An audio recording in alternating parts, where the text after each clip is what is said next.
Today I will be baking a traditional German buckwheat cake. The recipe comes from a region that is just a bit south of Hamburg and is called Lüneburger Heide.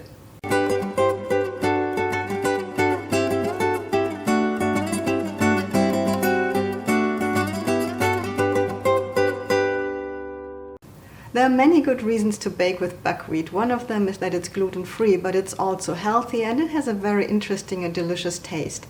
My main reason though today to bake with buckwheat is because of the war of Ukraine. And you might wonder what is the connection. So as many of you might already know, 1/3 of the world's wheat production comes from Russia and Ukraine.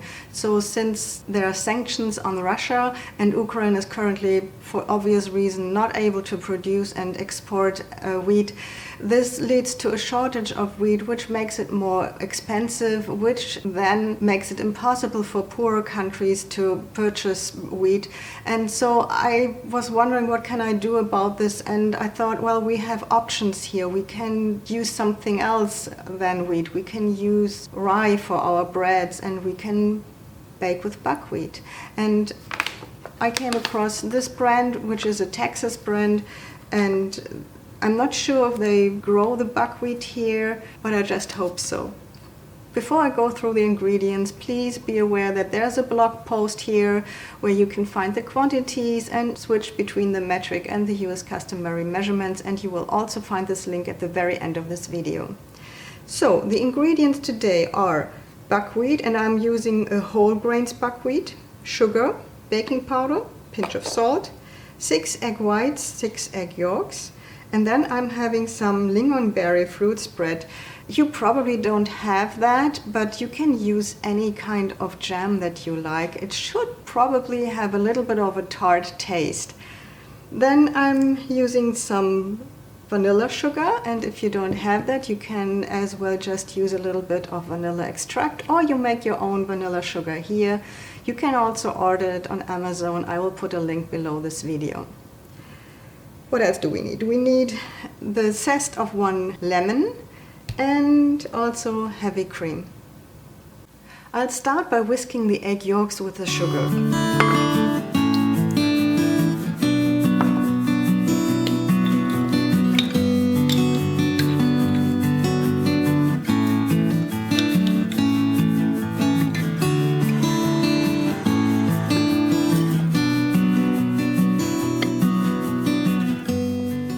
Next, I'm whisking the egg whites with a pinch of salt.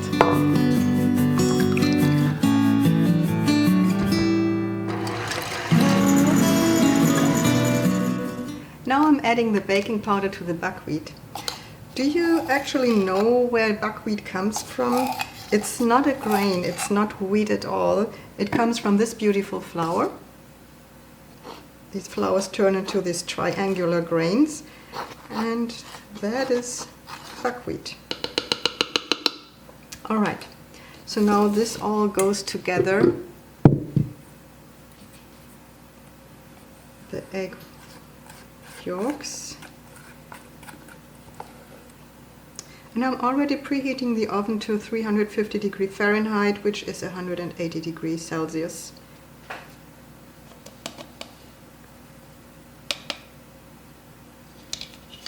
I'm also adding the lemon zest. Okay, and now I have to fold this in, which means I grab the egg whites from underneath and turn them over and slowly fold these together. So the region that I've been talking about at the beginning of this video, which is called Nordheide, Lüneburger Heide. This is a place where I lived for a while, and it is known for its wonderful blooming at a certain time of the year. So these flowers that are blooming there are called Heide,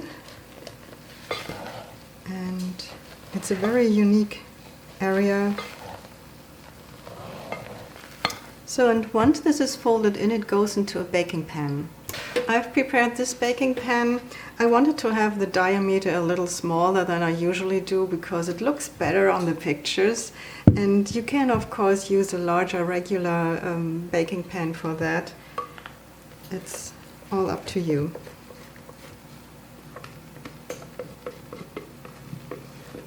So the wider your baking pan, of course, the thinner or flatter the cake will be, which makes it sometimes difficult to cut the cake into several layers. So if you want to be on the safe side, I would say a 9-inch pan should be the best choice, or 8-inch pan maybe.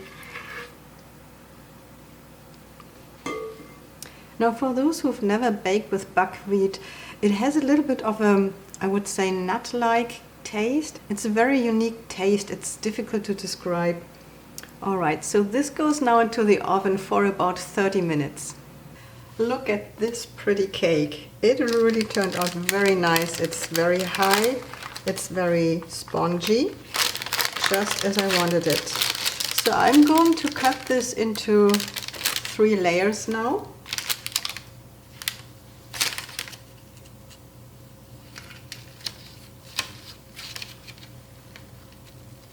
And I put the lowest upside down. I'll set this aside for now because I have to whisk the whipping cream. And because I'm not immediately eating this cake, I will have to make some pictures and so on. I will also add some stabilizers, and this is something you can order at Amazon, but you don't have to. You can just leave it out, or if you, just like me, want to enjoy this cake a little later and it will stand a little bit, then you can instead just use 3 teaspoons of cornstarch.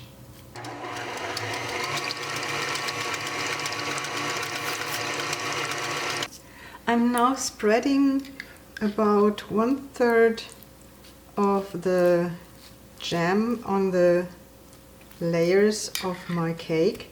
So I have to guess how much that is. So I'll put some of it into a little bowl that I will need a little later for the next layer. And the remainder I will put into the cream.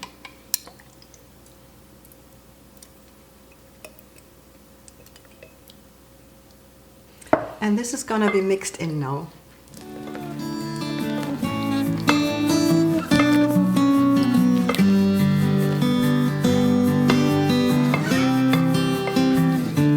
Okay, I put some of the cream on this layer and I spread it.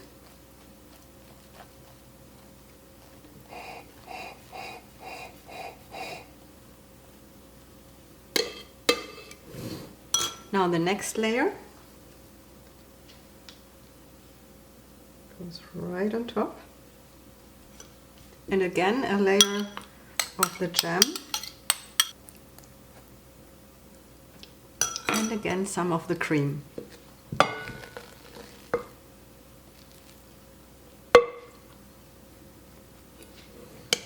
Now the last layer, and I put this upside down to get a very even top. Okay, and now I'll cover the entire cake with the remaining cream, and then I will decorate it.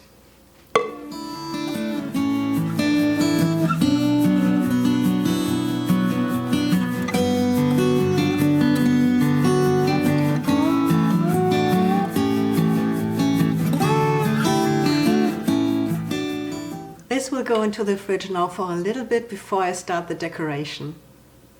Now, most people decorate this cake like a Black Forest cake with some cherries, and so I have a different approach. I do my own thing here. I like to decorate it with some dried edible flowers, some fruits and some berries. So I'm having some figs here.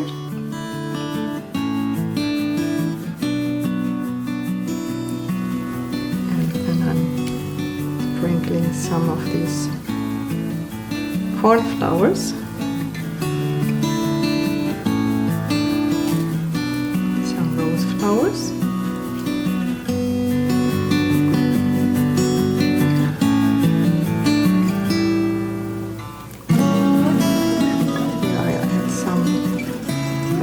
apply pea flowers.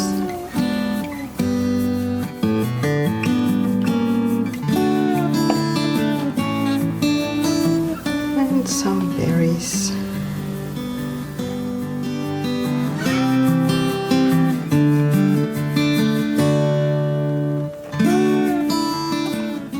So I hope you like this recipe. Maybe you have to get a little bit used to the taste of the buckwheat, but once you get used to it, you will probably like it very much. One thing, when you buy your buckwheat, make sure that it's a fresh buckwheat. It gets rancid quite fast, so if you have some left over, like I do have today, I'm just gonna freeze it to keep it fresh. If you enjoyed this video, please give me a thumbs up, subscribe, hit the bell button, watch some more of my videos, and come back next week for my next video. Thanks for watching.